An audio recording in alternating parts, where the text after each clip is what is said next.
I'm DK Will. This is DK Will Talk About It. And let's talk about a strategic advantage for Ripple. And what is that strategic advantage? Bahrain certifies XRP as Sharia compliant, opening path to the Islamic finance market. Let's talk about that. Check the mic and make sure it sound right. This article brings out that the Sharia Review Bureau of Bahrain has certified XRP as Sharia compliant, a declaration that could open the digital asset to the $2 trillion Islamic finance market.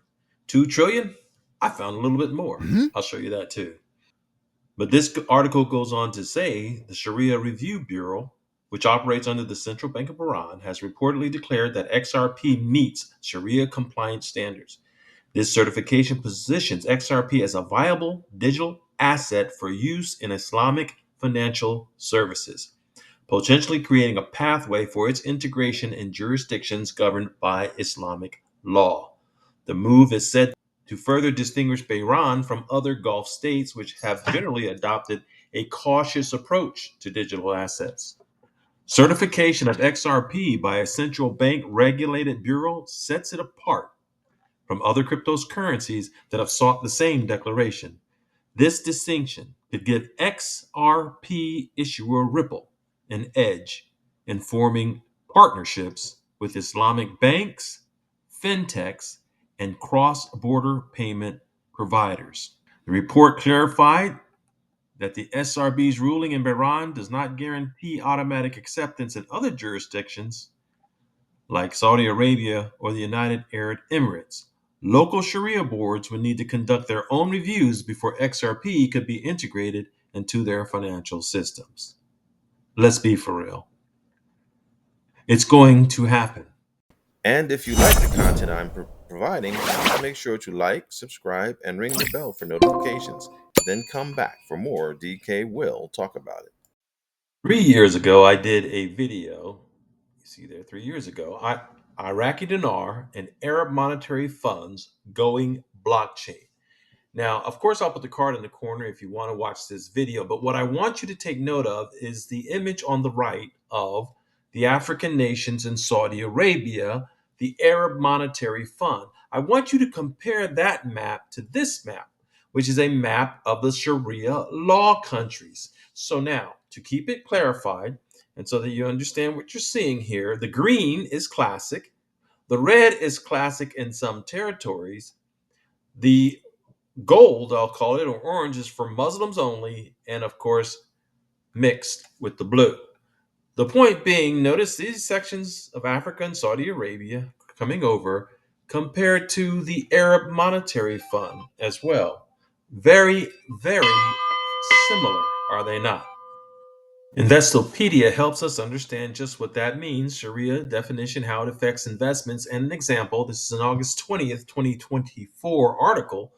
But the term Sharia refers to a set of Islamic religious laws that govern aspects of day to day life for Muslims in addition to religious rituals.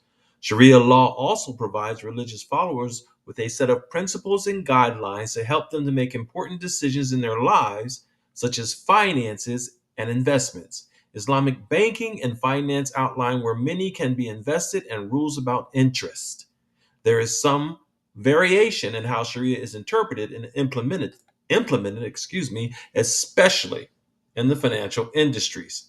And so that's what it is. And so when we look at this map here and we see the word for Muslims only, you'll notice that the US turns gold. So only Muslims in the US observe Sharia law. That's okay. Then we have a mixed community in the blue. Of course, we had the green, which is classic. That's Sharia law based countries. And then, of course, classic in some territories in the red.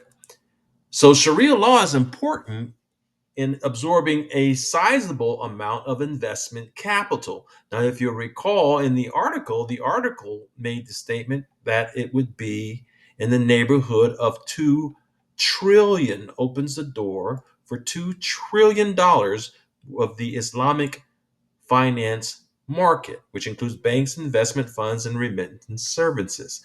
But what we want to keep in mind is that when we are looking at this Sharia law endorsement and more Islamic countries actually get on board, as the video brings out, you might go watch the video. Go watch the video. I'll put the card up there. We want to keep in mind this here. I see $3.7 trillion of GDP. Now, keep in mind, I did a search and the collective GDP here is $3.2811 trillion. So that's pretty daggone close to the 3.7 trillion here. Keep in mind that XRP and Ripple, particularly, are not just for moving financial markets, it's for moving the value, real world asset values. And so this figure here is not too far to help put things into perspective. That figure is not too far from the entire market cap of the cryptocurrency financial markets, Bitcoin included. So when we see this article showing that this is going to open the doors for more Sharia compliance with the Muslim community on the globe, it is absolutely going to be a strategic advantage for Ripple, because if you'll recall, it said here that certification of XRP by a central bank regulated bureau sets it apart from other cryptocurrencies that have sought the same declaration. And this distinction can give XRP issuer Ripple an edge in forming partnerships with Islamic banks, fintechs, and cross border payment providers. So, not just the finance market. And we might be looking at $3 trillion of liquidity, not the two in the article. I found that very interesting. I thought I would share it with you. Because remember, Ripple is going after all the money. I'm DK Will. This is DK Will Talk About It. And I talked about it. Have a wonderful day. Check the mic and make sure it sound right.